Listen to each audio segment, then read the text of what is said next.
বাংলাদেশে আমরা এই কয়েকদিন ধরে দেখতে পাচ্ছি ডক্টর মিজানুর রহমান আজহারী উনি একটা ইঙ্গিত দিয়েছেন, আর কেউ কেউ তার এই কথাটা ধরে মাথার কল্লা পর্যন্ত 10 লাখ টাকা ঘোষণা দিয়ে দিয়েছে। আপনার এত টাকা যে একজন মানুষের মাথার দাম আপনি 10 লাখ ঘোষণা দিয়ে দিলেন, তাও আপনি একজন পীর। এটাকে পীর না শয়তান? দুদককে বলবো, যারা 10 লাখ টাকা মানুষের মাথা ঘোষণা দিতে পারে তার টাকা আছে কত আপনারা খোঁজ নিন। কথা বলেন না কেন? এই পীরগুলোকে আমরা মানুষকে 50,000, 5 লাখ, 10 লাখ টাকার কম্বল বিতরণ করতে দেখি না এই শীতে। তারা মানুষের মাথা চায় 10 লাখের বিনিময়ে। কি হয়েছে? সে একটা অসংলগ্ন কথা বলেছে এই কারণে। আপনি 2 ঘন্টা কথা বলেন তো আমি আপনার 50টা ভুল ধরবো। আমরা 1.5 ঘন্টা 2 ঘন্টা কথা বলে একটা স্লিপ অফ টান হলে সেইটা নিয়ে এই যে কেরামান কাতিবিন উনি একটা কি বলতেছে বলে ফেলেছে। আরে ভাই, আমাদের বয়সই কত? আমার বয়স এখন 33, মিজান ভাই আমার 5 বছরের বড় মাত্র। সব মিলে নাই তার 38-40 বছর হবে। এখনো তো নবুয়তের বয়সে আমরা পাইনি। কথা বলে না কেন? নবীকে আল্লাহ 40 বছরের আগে নবুয়ত দেয়নি। আমরা তো সে বয়সে এখন মানে পার হতে পারিনি। 2-1টা কথা এদিকে ওদিকে হলে আপনারা মাথা 10 লাখ টাকা। মাথা কি এত ফ্রি? বলেন। কেউ কেউ অলরেডি আবার বলেছে এরা ধর্ম ব্যবসায়ী। এই কথা যেই লোকটা জানিয়েছে মিজানুর রহমান আজহারীর নাম নিয়ে যে এটা ধর্ম ব্যবসায়ী, আপনার ঈমান চলে গেছে। কারণ মিজানুর রহমান আজহারীর নামের আগে একজন আলেম লেখা আছে, আল উলামা ওয়ারাসাতুল আম্বিয়া, আলেমরা নবীর ওয়ারিস। এই কথা বলেন না কেন? অনেক বড় দায়িত্ব তার মাথার উপরে। নবী যে জানিয়েছেন আনা খাবাল খাতামান নাবিয়্যিন লা নাবিয়্যা বাদি, আমি শেষ নবী, আমার পরে কোনো নবী নেই। এ কথার ভেতর একটা ইঙ্গিত আছে, নবী শেষ, তারপরে নবী নেই। অথচ আদম নবী থেকে শুরু করে হযরত ঈসা নবী পর্যন্ত আমরা দেখেছি এক নবী শেষ হওয়ার পরে আর এক নবীর উপরে এ দায়িত্ব এসে পড়তো। উম্মতের দায়িত্ব ভার নবীরা নিত, কিন্তু এখন তো নবী নেই। যেহেতু ওনার ঘোষণা আমার পরে আর কোনো নবী নেই, আমি শেষ নবী, এই হিসাবে নবীজি জানিয়েছেন আল উলামা ওয়ারাসাতুল আম্বিয়া, আমি থাকবো না কিন্তু আলেম থাকবে, এরাই আমার ওয়ারিস, এরাই আমার স্থলাভিষিক্ত। নবীর উপরে কথা বললে যেমন আমল আখলাক আল্লাহ নষ্ট করে দেয়, আলেমদের বিরুদ্ধে আলেমদের উপরে কারো যদি কথা যায় তার পেছনের আল্লাহ সব নষ্ট করে দেবে। অহুম লা ইয়াশউরুন, কখন যে নষ্ট হয়ে যাবে আপনি টেরও পাবেন না। এই জন্যে সীমা লঙ্ঘন করা যাবে না কথা এবং আচরণে, আপনারা সাবধান থাকবেন। যারা এই সীমা লঙ্ঘনগুলো করছেন, কাদের ইঙ্গিতে করছেন আমরা কিন্তু জানি। মাঝে মাঝে দাদারা এসে আপনাদের কান পড়া দিয়ে যায় আর আপনারা তখন উল্টা পাল্টা কথা বলতে থাকেন। কেউ না জানলে দেশের আলেমরা কিন্তু আগেই টের পায়, কারণ এরা তাহাজ্জুদের নামাজের সেজদায় আমার আল্লাহর সাথে কথা বলে। কথা বলেন না কেন? 3 নম্বরে আমি পেয়েছি সূরা কাহফের 28 নম্বর আয়াতে যে গাফেল হওয়া যাবে না যারা নেতা হবে। অথচ এই দেশে আমরা দেখি এই 54-53 বছরে যারা নেতৃত্ব দিয়েছে অধিকাংশগুলোই গাফেল। আল্লাহর এই কোরআন সম্পর্কে তারা গাফেল, মানবতার সম্পর্কে তারা গাফেল ছিল। 4 নাম্বারটাই বেশি সূরা নিসা, এইটা আমার মনে হয় না বলাই ভালো। না, এইটা বললে সমস্যা আছে। আমি শুধু আয়াত বলে দিচ্ছি, বাড়ি যে মিলান, আমি বাংলাও বলবো না। সূরা নিসা 5 নাম্বার পারার 2 নাম্বার পৃষ্ঠার 11 নাম্বার লাইনের 34 নাম্বার আয়াত। আল্লাহ রাব্বুল আলামিন, বাংলা বলবো, আর রিজালু কাওয়ামুনা আলান নিসা, নেতা হবে পুরুষ, মহিলা নেতা হতে পারবে না। এটা একটু আস্তে বলেন, আমার ভয় করে। এই জন্য আমরা সামনে যারা নেতা হবে তারা যেন পুরুষ হয়। কথা বলেন ঠিক কিনা? নবীজি জানিয়েছেন লা ইউফলিহা কওমুন ওই জাতি কখনো সফল হতে পারে না যে জাতির নেতৃত্বে কোনো মহিলা বসে আছে। আমার এই হাদিসটা 100% বিশ্বাস হয়, আপনাদের না 98%? এ হাদিস 100% বিশ্বাস করেন কারা দেখি? লিল্লাহে তাকবীর। এই দেখেন তো হাত তোলেনি কে? আলহামদুলিল্লাহ। ঠিক আছে, বসেন বসেন বসেন, তাফসীর মাহফিলে বসেন।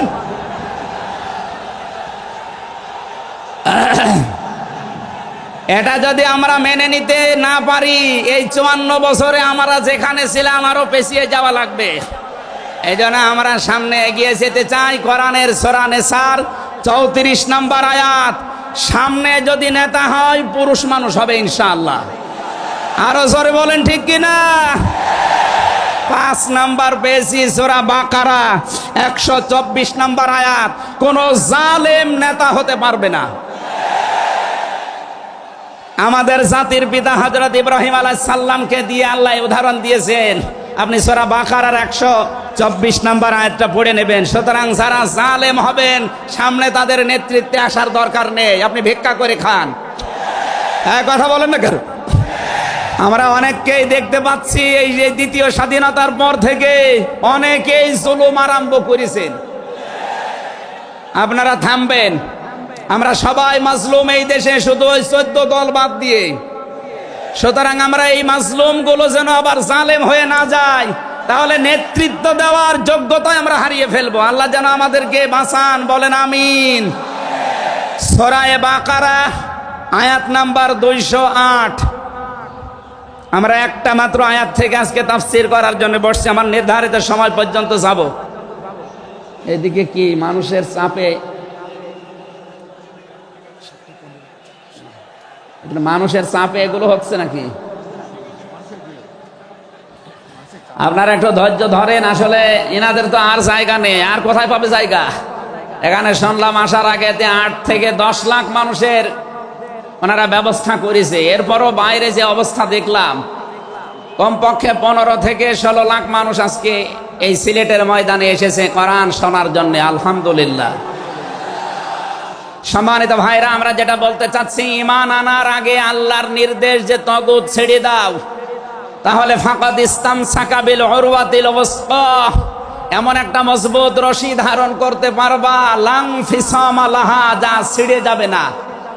এ বাংলাদেশ সহ বিশ্বে আমরা যারা ইমানের দাবি করি, অনেকে তাগুত ছেড়ে না দিয়ে ইমান এনেছি। এজন্য বিপদ আসলে ইমান আর টেকে না। পক্ষান্তরে যারা তাগুত ছেড়ে দিয়ে ইমানের দাবি করতে পেরেছে, এই মানুষগুলোর ইমানের যত পরীক্ষা হয় তাদের ইমান তত মজবুত হয়।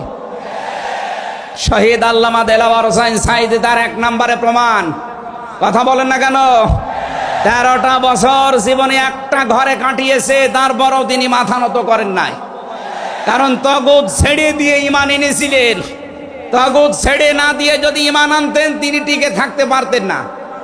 আমি বহু মানুষ জেলে দেখেছি, বহু আলেমকে দেখেছি, তারা টিকে থাকতে পারে না, আল্লাহকে পর্যন্ত দোষারোপ করে। ডক্টর শফিকুল ইসলাম মাসুদ দেলাওয়ার হোসেন, শিবিরের সাবেক সভাপতি, নাম নিয়ে বলছি এই কারণে, এই মানুষগুলো ইমান এনেছিল তাগুত ছেড়ে দিয়ে। দেলাওয়ার ভাইকে তার গরম করে লজ্জাস্থানে ঢুকিয়েছে, পুরুষাঙ্গ নষ্ট করে দিয়েছে। 57 দিন লোকটা রিমান্ডে ছিল, তারপরও টলাতে পারে না জালেমরা। কিন্তু যারা ইমান এনেছে তাগুতের সাথে মিল মহাব্বত রেখে, আপনি তাকান, আগস্টের 5 তারিখের পরে তারা অনেকেই বেঈমান হয়ে গেছে। জাতীয় মসজিদের সাবেক ইমাম, কথা বলে না কেন? 5 তারিখের পরে পালিয়েছে, পৃথিবীর ইতিহাস পাল্টিয়ে দিয়েছে। জাতীয় মসজিদের ইমাম পালিয়ে যায়, এটা একটা লজ্জা না? এমপিরা নাই পালিয়ে গেল, আপনি কেন পালাবেন? কিছুদিন পরে জোর করে এসেছিল ইমামতি আবার করব, জনগণ জুতা দিয়ে পিটিয়েছে। পরের দিন স্ট্যাটাস দিয়েছে, জনগণ জুতা দিয়ে পিটিয়েছে, তাই কি আমার গায়ে লাগেনি। মানুষ কত নিচে নামতে পারে। তার বাবা তো একজন ভালো মানুষ ছিল, একজন আলেম ছিল, তো কি এসেছে আল্লাহ জানে। একটা জালেমাকে সে নাম দিয়েছে কওমি জননী। এই নামটা যেই দিন দেয় সেদিন জেলখানায় ওনার নামে বদদোয়া হয়েছে। মাওলানা মামুনুল হক সহ যত আলেম ছিল আমরা এক জায়গায়, ওনারা বলছিল যে করল কি হেফাজত ইসলামের 13 সালে এতগুলো মানুষ হত্যাকারী যার হাতে রক্ত লেগে আছে, আর সেই লোকটাকে নাম দিয়ে দিল কওমি জননী। আমাদের মাথা কাটা গেল। এরকম হাজারো আলেম, হাজারো পীর, হাজারো মুসলমানের দেশে ঈমান রাখতে পারে নাই, কারণ তগুতের সাথে সম্পর্ক রেখে ঈমানের দাবি করত। আল্লাহ বলেন ঈমান আনতে হলে আগে তগুত ছেড়ে দাও, এরপরে ঈমানের দাবি করো। উদখুলু ফিস সিলমি কাফা, ঈমানদার যারা তারা প্রবেশ করো পুরোপুরি ভাবে ইসলামে। এখানে সিলমন বা সালমন, সিনের উপরে জবর দিলে হয় সালমন মানে শান্তি, সিনের নিচে জের দিলে হয় সিলমন মানে ইসলাম। আল্লাহ রাব্বুল আলামিন ঈমানদারকে ডাক দিয়ে জানিয়েছে তোমরা প্রবেশ করো। যেহেতু সিলমনটা আছে এজন্য ইসলাম নেওয়া লাগবে। আমি যতগুলো তাফসীর বিশ্ববিদ্যালয়ে থাকাকালীন মিলিয়েছিলাম এই সিলমন দিয়ে। আমি ভার্সিটিতে থাকাকালীন প্রায় 42টার উপরে এক জায়গায় মিলিয়েছি, যে দেখি সবাই কি বলে। প্রত্যেক মুফাসসির এখানে শান্তি না, এখানে নিয়েছেন তারা ইসলাম অর্থে তোমরা পুরাপুরি ইসলামে প্রবেশ করো। এখন আমরা যদি প্রশ্ন করি পুরাপুরি ইসলামে প্রবেশ করার অর্থ কি, কোরআন শরীফ থেকে আমরা ব্যাখ্যা বিশ্লেষণ দিয়েছি যে 5টা বিষয় যখন দেখবেন আপনার ভেতরে আছে তখন বুঝবেন আমি পুরাপুরি ইসলামে প্রবেশ করেছি। জোরে বলেন সুবহানাল্লাহ। আমি তাফসীর থেকে যে নোটগুলো নিয়ে এসেছি তার 1 নম্বরে আপনি যখন দেখবেন যে আপনি আত্মসমর্পণ করে ফেলেছেন, 2 নম্বরে আপনার ভেতরে ইখলাস তৈরি হয়েছে, 3 নম্বরে আপনার বিশুদ্ধ আকীদা তৈরি হয়ে গেছে, 4 নম্বরে আপনার চরিত্র উন্নত হয়েছে, 5 নম্বরে আপনার লেনদেনে স্বচ্ছতা এসেছে। এই 5টা কাজ যখন আপনি দেখবেন তখন মনে করবেন যে আমি ইসলামে পরিপূর্ণ প্রবেশ করেছি। এখন বলেন তো আপনার কি 5টা কাজ পরিপূর্ণ হচ্ছে? আত্মসমর্পণ 1 নম্বরে আপনাকে করা লাগবে আমার আল্লাহর সামনে। কার সামনে? এটা দেখিয়েছেন আমাদের জাতির পিতা হযরত ইব্রাহিম। ইয ক্বালা লাহু রাব্বুহু আসলিম ক্বালা আসলামতু লিরাব্বিল আলামিন। সূরা বাকারা 1 নম্বর পারা 19 নম্বর পৃষ্ঠা 7 নম্বর লাইনের 131 নম্বর আয়াতে আছে। এটা ইবনে কাসিরে পাবেন। আল্লাহ পাক বলেন আত্মসমর্পণ করো। উনি গাছের মাথায় বসে কোড়াল দিয়ে কাঠ কাটছিলেন, ডাক দিয়ে বলে মাবুদ এখানে বসে আত্মসমর্পণ করব কি করে? আল্লাহ পাক বলেন আত্মসমর্পণ এখানে খাতনা করে আত্মসমর্পণ করো। গাছের মাথায় তিনি কোড়াল দিয়ে খাতনা করে বললেন আমি মহাবিশ্বের প্রতিপালকের কাছে আত্মসমর্পণ করলাম, স্যালেন্ডার করলাম। এতটুকু তিনি শেষ করেননি, তিনি ডাক দিয়েছিলেন ইন্তেকালের আগে তার সন্তানদেরকে। ওয়াসাা বিহা ইব্রাহিম বানিহি ওয়া ইয়াকুব ইয়া বানিয়া ইন্নাল্লাহা আসতাফা লাকুমুদ্দিন ফালা তামুতুন্না ইল্লা ওয়া আনতুম মুসলিমুন। হযরত ইব্রাহিম আলাইহিস সালাম এবং ইয়াকুব এই 2 জন নবী ইন্তেকালের আগে তার সন্তানকে যা ডাক দেন, হে আমার কলিজার টুকরার সন্তানেরা, ইন্নাল্লাহা আসতাফা অবশ্যই আল্লাহ তোমাদের জন্য মনোনীত করেছেন লাকুমুদ্দিন একটা দিনকে, ফালা তামুতুন্না ইল্লা ওয়া আনতুম মুসলিমুন মৃত্যুবরণ করবা না যতক্ষণ মুসলমান হতে না পারো। এবার আসেন তো ইব্রাহিম আমাদের জাতির পিতা, হযরত ইয়াকুব আলাইহিস সালাম তাদের সন্তানদেরকে ইন্তেকালের আগে নসিহত করলেন যে তোমাদের জন্য আল্লাহ একটা দিন মনোনীত করেছেন। কি মনোনীত করেছেন? দিন কি? এ রাতের পরে যেটা আসবে ওই দিন। বলেন বলেন। কবরে গুরুত্বপূর্ণ যে প্রশ্নগুলো তার ভেতরে এটা একটা, মা দীনুকা, দিন কি? এটা যদি আপনি ক্লিয়ার হতে না পারেন কবরে যে প্রশ্নের জবাব দিতে পারবেন না। এজন্য এই বিষয়টা নিয়ে বিস্তারিত আমাদের জানা শোনা দরকার। দিন বলতে আল্লাহ নিজেই আবার ব্যাখ্যা দিয়েছেন, দিন কি জানো? ইব্রাহিম নবী যেটা, ইয়াকুব নবী যেটা তার সন্তানদেরকে বারবার ওসিয়ত করছিল ইন্তেকালের আগে, আল্লাহ তোমাদের জন্য একটা দিনকে মনোনীত করেছেন, সেই দিন হচ্ছে ইসলাম। জোরে বলেন সুবহানাল্লাহ। ইন্নাদ-দীনা ইনদাল্লাহিল ইসলাম। অবশ্যই আমি আল্লাহর কাছে মনোনীত একটাই দিন আছে, তার নাম, আরো জোরে বলেন। এখন পৃথিবীতে প্রায় 4,500-এর উপরে ধর্ম আছে, দিন আছে। 4,500 ধর্মের কোন দিনের উপরে, ধর্মের উপরে আমার আল্লাহ রাজি নেই, খুশি নেই, তিনি পছন্দ করেন না। একটাই মাত্র দিনকে তিনি মনোনীত করেছেন, পছন্দ করেন, তার নাম ইসলাম। ওয়ামান ইয়াবতাগি গায়রাল ইসলামি দীনান ফালাই ইউকবালা মিনহু ওয়া হুয়া ফিল আখিরাতি মিনাল খাসিরিন।